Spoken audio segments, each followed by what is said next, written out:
എന്തോ സൂര്യഗ്രഹണ ഫിലിം, എന്തൊക്കെ പേരുകൾ. എന്തോ ആ പപ്പേട്ടന്റെ ബെഡ്ഷീറ്റ്, അല്ലോ കാൽഷീറ്റ്. അയ്യോ, ഈ വർഷം ഒരു രക്ഷയുമില്ല ആശാൻ. നിങ്ങൾ എത്ര തവണ കാൽഷീറ്റ് ക്യാൻസൽ ചെയ്യണേ? വേണമെങ്കിലേ അടുത്ത വർഷം ജൂണില് ഒരു 3-4 ദിവസം അഡ്ജസ്റ്റ് ചെയ്യാൻ നോക്കാം. പിന്നെ നിങ്ങളുടെ പടത്തിന്റെ ഈ പാട്ടുകളും കഥകളും ഒക്കെ ആരാണ് എഴുതുന്നത്? അദ്ദേഹം അല്ല, എന്റെ കൈവശം കുറെ പാട്ടുകളും കുറെ കഥകളും ഉണ്ട്. TD മാർക്കണ്ഡേയൻ, കടലിൽ കലക്കിയ കായം, കൊടുങ്കാറ്റിൽ രക്തമില്ലാത്ത യുവതി. എന്താ ഇതൊക്കെ ഒന്ന് ചേർക്കാൻ പറ്റുമോ? നമ്മുടെ എന്താ ഇത് പറ്റൂലേ? എന്താ തന്തയുടെ പറയാൻ?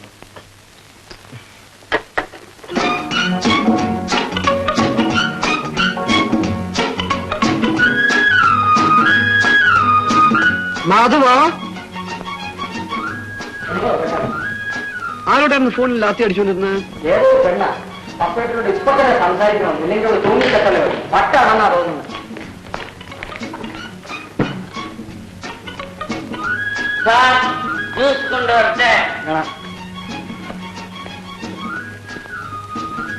ആരാധകരുടെ കത്തുകൾ, അല്ല പിന്നെ കത്തുകൾ. റിപ്ലൈ. ആ ഡൊണേഷൻ അനാഥാലയത്തിലേക്ക് അയച്ചിട്ടുണ്ട്. ഗുഡ്.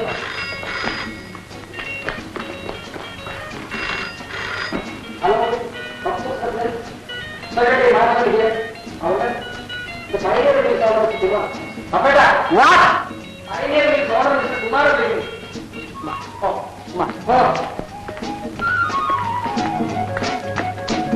Hello mister Kumar. ഓ, യുണൈറ്റഡ് ഇന്ത്യ കോളനിയിലെ എന്റെ ബംഗ്ലോ. അധികം വിൽക്കുന്നില്ല. സോറി, ഞാനതൊരു നഴ്സറിക്ക് ഡൊണേഷൻ കൊടുത്തിരിക്കുകയാണ്. Thank U.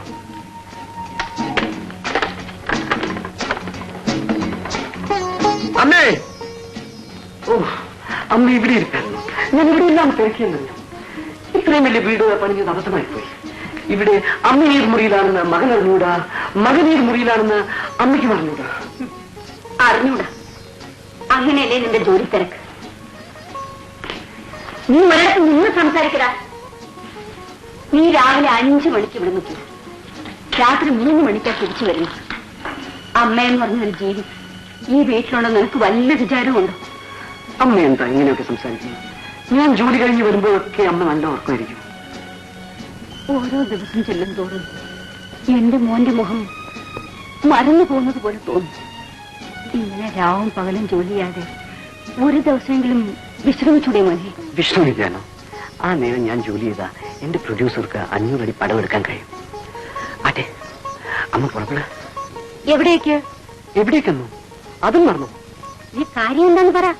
Film fans association എന്നെ നല്ല നടനായി തിരഞ്ഞെടുത്തതിന്റെ അവാർഡ് തരുന്ന ദിവസമാണെന്ന് മാധവൻ അമ്മയോട് പറഞ്ഞില്ലേ? പറഞ്ഞു. ഞാൻ അങ്ങോട്ടൊന്നും വരുന്നില്ല. അമ്മയ്ക്ക് വേണ്ടി ആദ്യത്തെ റോയിൽ ഒരു സീറ്റ് ഒഴിച്ചു വെച്ചേക്കും. ഞാൻ വരുന്നില്ലെന്ന് പറഞ്ഞില്ലേ? 100 ഓഫ് ഫോൺ കാൾ.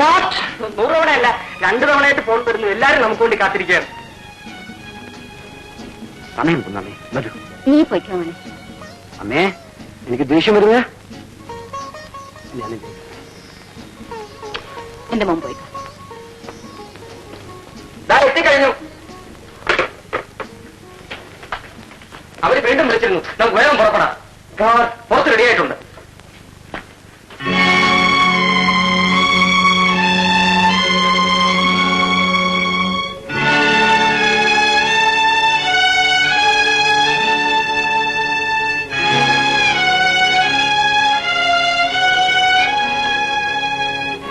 എന്താ എല്ലാരും കൂടി?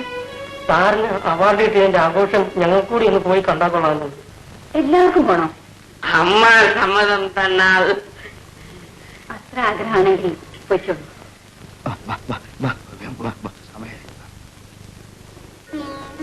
എന്റെ മോനെ കുറിച്ച് മറ്റുള്ളവർ പറയുന്നത് കേൾക്കാൻ ഇവർക്ക് എത്ര ആഗ്രഹം. ഞാൻ അവന്റെ അമ്മ. കല്യാണി,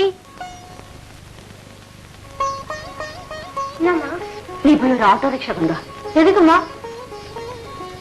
என் மகனை பத்தி எல்லாரும் என்ன சொல்றாங்கன்னு நானும் கேட்கணும். சீக்கிரமா போ. அம்மா காரு வேண்டாம், யாருக்கும் தெரியாம போயிட்டு வரேன். சீக்கிரமா போய் ஆட்டோ ரிக்ஷா கொண்டு வா. കൃത്രിമകലയെ പ്രോത്സാഹിപ്പിക്കുക എന്നുള്ളൊരു പോളിസിയാണ് മലയാള ഫിലിം ഫാൻസ് അസോസിയേഷൻ ഉള്ളത്. കഴിഞ്ഞ വർഷത്തെ ഏറ്റവും നല്ല നടനായി അംഗങ്ങൾ തെരഞ്ഞെടുത്തത് ശ്രീ പപ്പുവിനെയാണ്. പപ്പു അതർഹിക്കുന്നു എന്നുള്ളത് നമുക്ക് എല്ലാവർക്കും അറിവുള്ള കാര്യമാണ്. ഏതായാലും പ്രസംഗം അധികം നീട്ടിക്കൊണ്ടു പോകുന്നില്ല. നമുക്ക് അവാർഡ് ദാന ചടങ്ങിലേക്ക്. അങ്ങനെ വളരെ കുറച്ച് കാലയളവ് കൊണ്ട് മലയാള ചലച്ചിത്ര നഭോമണ്ഡലത്തിൽ ഒരു അത്യുജ്വല താരമായി ഉദിച്ചുയരാൻ കഴിഞ്ഞ ശ്രീമാൻ പപ്പുവിന് ഞങ്ങളുടെ പ്രസിഡന്റ് ഞങ്ങളുടെ വക അവാർഡ് കൊടുക്കാൻ പോവുകയാണ്.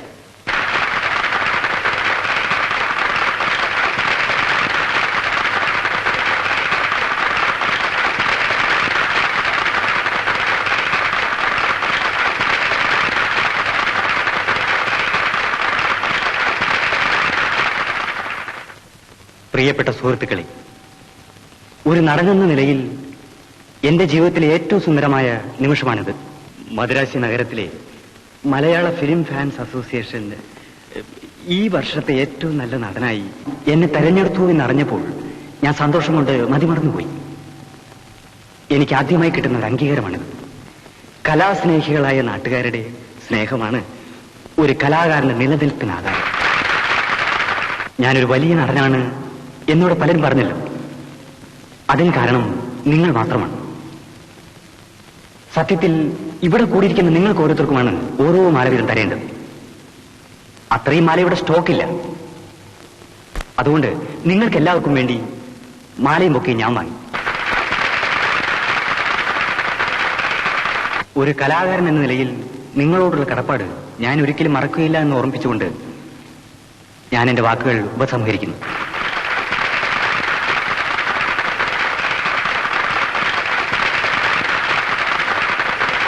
ഈ യോഗം അവസാനിച്ചിരിക്കുന്നു.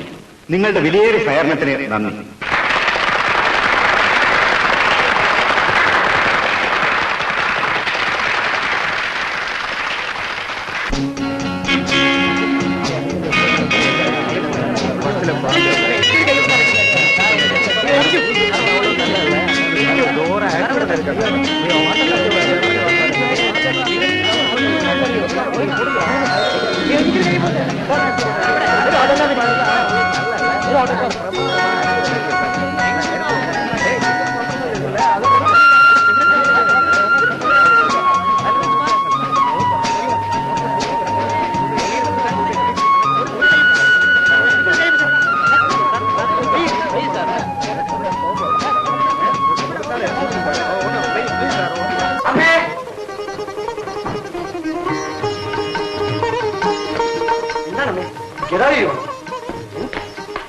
എന്താണ് ഇത്? ഉപ്പുമുളം ചുറ്റിയിട്ടതാ. എത്ര പേരാ എന്റെ മോൻ നോക്കിക്കൊണ്ടിരുന്നത്. ആരെങ്കിലും കണ്ണുവെട്ടി കണ്ണതാണ് പിന്നെ കാലം. അമ്മേ, പരിപാടി അത്യുഗ്രന, പ്രസംഗം പൊട്ടിപ്പൊടിച്ചു. എനിക്കറിയാടാ, കലാസ്നേഹികളായ നാട്ടുകാരുടെ സ്നേഹമാണ് ഒരു കലാകാരന്റെ നിലനിൽപ്പിന് ആധാരം. അല്ലേടാ? എല്ലാം എനിക്കറിയാം. എന്താണ് പ്രസംഗിക്കാൻ പോണെന്ന് മൈക്കിന്റെ മുമ്പിൽ നിൽക്കുന്നവരെ എനിക്കേ അറിയില്ലായിരുന്നു. പിന്നെ അമ്മ എങ്ങനെ എത്രയും കണിശമായി പറയുന്നത്? ആ തിരക്കിന്റെ ഇടയിൽ എങ്ങനെയോ തിക്കി തിരക്കി ഞാനും അവിടെ വന്നു. ദാ നിന്റെ കയ്യൊപ്പവും വാങ്ങിച്ചു. ഇതെന്തോടാത്? കാക്ക തോണ്ടുന്നത് പോലെയാണ് എഴുതുന്നത്. എഴുതുമ്പോ നന്നായിട്ട് എഴുതിക്കൂടെ? അമ്മ ഇങ്ങനെ അവിടെ വന്നു. എങ്ങനെയോ വന്നു. ഞാൻ വിളിച്ചപ്പോ വലിയ വീരം കാണിച്ചു ഇവിടെ കുത്തിയിരുന്നു. അമ്മയ്ക്ക് വരാതിരിക്കാൻ പറ്റുമോ? ഞാൻ പോയ ഉടനെ വരണമെന്ന് തോന്നി. പുറകെ വന്നു. അതെ, അമ്മ എവിടെയായിരുന്നു? ഞാൻ എവിടെയും ഇരുന്നില്ല. പുറത്ത് ജനക്കൂട്ടത്തിന്റെ ഇടയിൽ നിന്ന് എല്ലാം കേട്ടു. പുറത്ത്? അമ്മ എന്താ അകത്തേക്ക് വരാതിരുന്നു? എത്ര പേരെഴുന്നേറ്റ് നിന്ന് അമ്മയെ ബഹുമാനിക്കുമായിരുന്നു. എനിക്ക് എന്തിനാടാ ബഹുമാനം? അമ്മയ്ക്കില്ലാതെ ബഹുമാനം പിന്നെ എനിക്കോ? എന്നേക്കാൾ കൂടുതൽ ഈ ലോകം എന്റെ അമ്മയെ അപമാനിക്കുന്നു. ഞാൻ മാത്രമല്ലടാ നിന്നെ സ്നേഹിക്കുന്നത്. നീ എന്റത് മാത്രമല്ല. ഇപ്പൊ അമ്മയ്ക്ക് സന്തോഷമായില്ലേ? ഇല്ല, വിഷമം തോന്നും. അമ്മേ, ഇത്രയും പേര് നിന്നെ സ്നേഹിക്കാനുള്ളപ്പോൾ നിന്നെ മറന്നു പോകുന്നു. എനിക്ക് പേടിയാവുന്നതാ മോനെ, എനിക്ക് പേടിയാവുന്നു. അമ്മ എന്തായി പറയുന്നത്? ഞാൻ അമ്മയെ മറന്നു പോകുന്നു. ഈ ലോകത്തിൽ എനിക്ക് നീ മാത്രമാണുള്ളത്. നിനക്ക് വേണ്ടി മാത്രമാണോ ഞാൻ ജീവിക്കുന്നത്? നിനക്ക് വേണ്ടി മാത്രം. നീ എന്നെ മറന്നാലും സാരമില്ല. നീ എന്നും എന്റെ കൈക്കുള്ളിൽ തന്നെയുണ്ട്. എന്റെ കൈക്കുള്ളിൽ. ഇതാ നോക്കട, എന്നെയും നിന്നെ അകറ്റാൻ ഈ ലോകത്തിൽ ആർക്കും സാധിക്കില്ല. മോനെ. അതിന് ഞാൻ സമ്മതിക്കുകയില്ല. അമ്മേ, മോനെ, എന്തിനാണ് അമ്മ ഇങ്ങനെ പറയുന്നത്?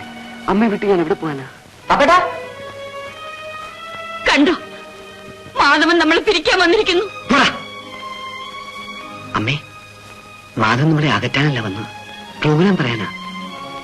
അമ്മേ, നാളെ എനിക്ക് ഷൂട്ടിംഗ് ഉണ്ട്. വെറും 200 മൈൽ അപ്പുറത്താ. ഞാൻ പോട്ടെ? പൊയ്ക്കോ. എത്ര ദിവസത്തെ ഷൂട്ടിംഗ്? നാളെ പകൽ മാത്രമേ ഉള്ളൂ. രാത്രി ഇവിടെ തിരിച്ചെത്തും. ഇവിടെ വുമൻസ് കോളേജിന്റെ ആർട്സ് ക്ലബിന്റെ ഉദ്ഘാടനമാണ്. ഞാൻ എന്തിനാ ദിവസം ചോദിച്ചതെന്നു മോനറിയാലോ. പിന്നെ മറ്റന്നാൾ അച്ഛന്റെ ശ്രാദ്ധം. അത് ഞാൻ മറക്കും അമ്മേ. മറ്റന്നാൾ എന്റെ എല്ലാ പരിപാടികളും മാറ്റിവെച്ചേക്കുക. ഞാൻ പോട്ടെ. ഇപ്പൊ തിരിച്ചാലേ സമയത്തിന് അവിടെ എത്താൻ പറ്റൂ. മോനെ, സൂക്ഷിച്ചു പോണം. രാത്രി സമയമാണ്. വണ്ടി പതുക്കെ ഓട്ടിക്കാൻ പറയണം. അമ്മ എന്തിനാ പേടിക്കുന്നത്? അമ്മയുടെ മകൻ എപ്പോഴും അമ്മയുടെ കൈക്കുള്ളിലില്ലേ?